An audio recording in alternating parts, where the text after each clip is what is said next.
Assalamualaikum warahmatullahi wabarakatuh. Perkenalkan, nama saya Hilda Ramadina dengan NIM 2308 1020 1128 dari mata kuliah Pendidikan Agama Islam kelas 52. Di sini saya akan menjelaskan beberapa subbab materi dari materi-materi yang sudah dijelaskan oleh beberapa teman saya dari beberapa kelompok lain yang sudah menjelaskan materinya. Materi pertama di sini menyangkut tentang pengertian ketakwaan. Ketakwaan sendiri adalah orang-orang yang melaksanakan kewajiban Allah Subhanahu wa taala. Arti dari takwa sendiri adalah memiliki atau memelihara, menjaga, melindungi serta berhati-hati dalam berperilaku dan menjauhi beberapa larangan Allah. Contoh dari perilaku bertakwa sendiri itu bermacam-macam. Namun saya akan menyebutkan beberapa, yakni yang pertama menjauhkan diri dari sesuatu yang merugikan diri sendiri serta orang lain. Yang kedua, percaya dengan ciptaan Allah. Dan yang ketiga, beriman kepada Allah Subhanahu wa taala dan kitabnya serta malaikatnya. Ruang lingkup dari ketakwaan sendiri dibagi menjadi 4, yakni kepada Allah dengan wujud sholat atau beribadah seperti berdoa, berzikir kepada Allah. Lalu yang kedua kepada masyarakat, yakni dalam bentuk saling tolong-menolong, gotong royong, dan saling menguntungkan satu sama lain. Yang kedua yakni kepada diri sendiri, yakni dalam bentuk bersabar dan bertawakal. Lalu yang keempat kepada lingkungan, yakni dalam bentuk menjaga lingkungan dengan baik. Selanjutnya materi kedua yakni tentang konsep insan kamil menurut Al-Jili di dunia modern. Maksud dari insan sendiri adalah artinya manusia, dan maksud dari kamil artinya adalah sempurna secara daya nalar berpikir dan beradab.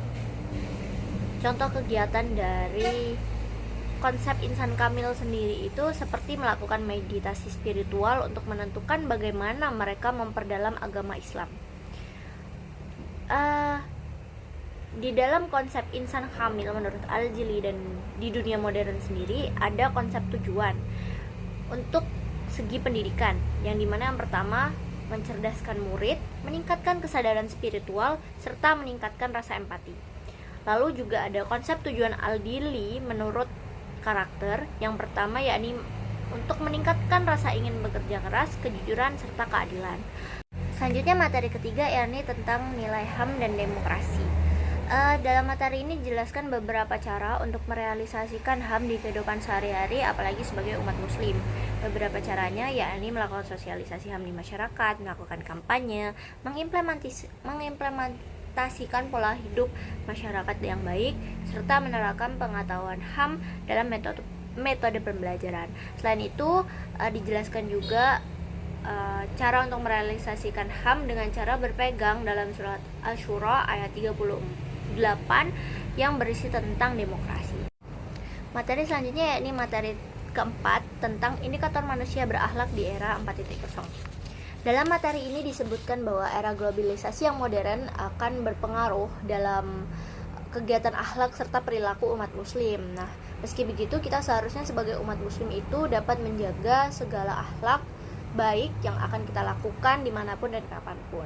Nah, disebutkan juga beberapa indikator manusia berakhlak yang harus kita jaga dalam era 4.0 ini, yakni beriman dan bertakwa kepada Allah Subhanahu wa taala, meneladani perjuangan Nabi Muhammad SAW, mengerti ajaran Islam secara komprehensif, toleransi antar agama dan saling menghargai, peka terhadap realitas sosial, berpartisipasi aktif dalam pemanfaatan teknologi informasi dengan baik, dan tidak melakukan kegiatan hal buruk dalam pemanfaatan teknologi informasi tersebut, serta memiliki kesadaran kritis sebagai umat Islam.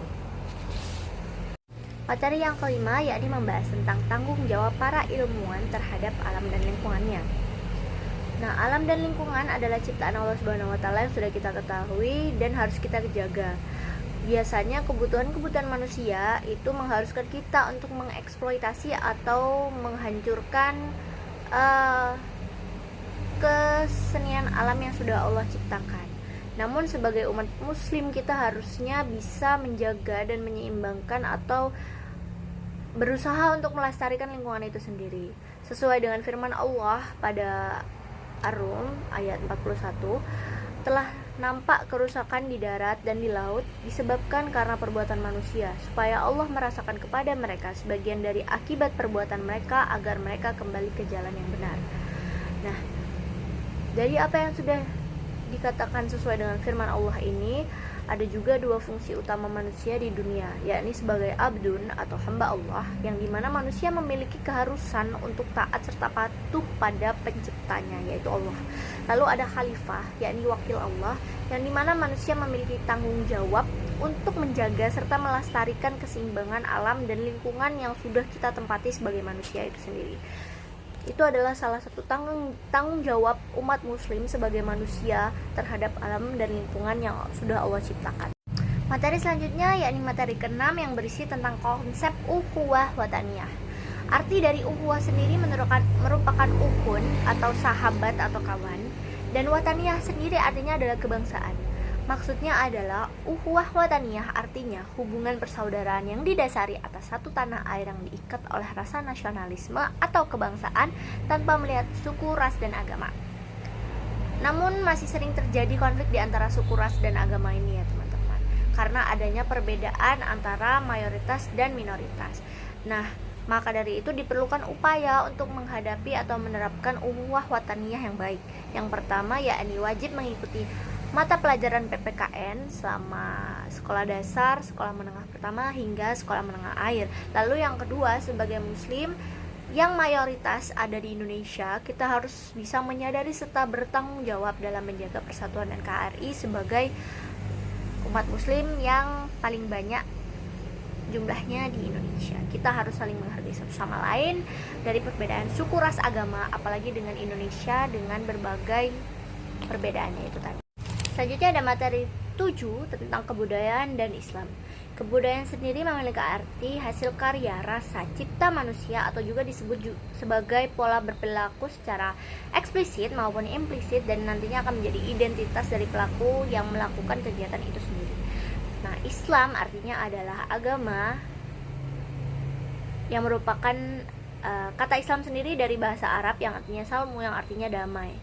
Islam itu sebagai agama yang berarti hubungan antar manusia satu dengan yang lainnya atau manusia dengan keimanannya.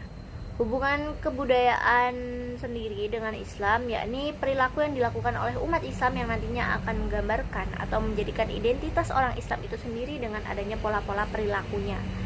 Hal ini dapat menarik kesimpulan yang nantinya berupa kebudayaan Islam yang sesuai dengan corak kebudayaannya yang berbeda-beda sesuai dengan kebiasaannya masing-masing, serta berujuk pada akulturasi, asimilasi, dan sebagainya.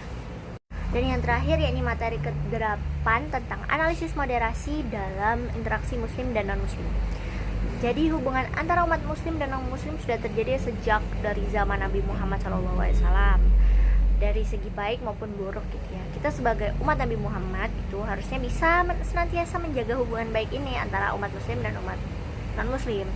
Nah, ada surat yang menggambarkan hubungan antara umat muslim dan non-muslim, yakni surat Al-Mumtahan ayat 8 hingga 9. Ini berisikan tentang hubungan harmonis antara umat muslim dan non-muslim, serta ada juga surat yang mengisahkan hubungan yang kurang harmonis, di mana yakni surat At-Taubah ayat 36.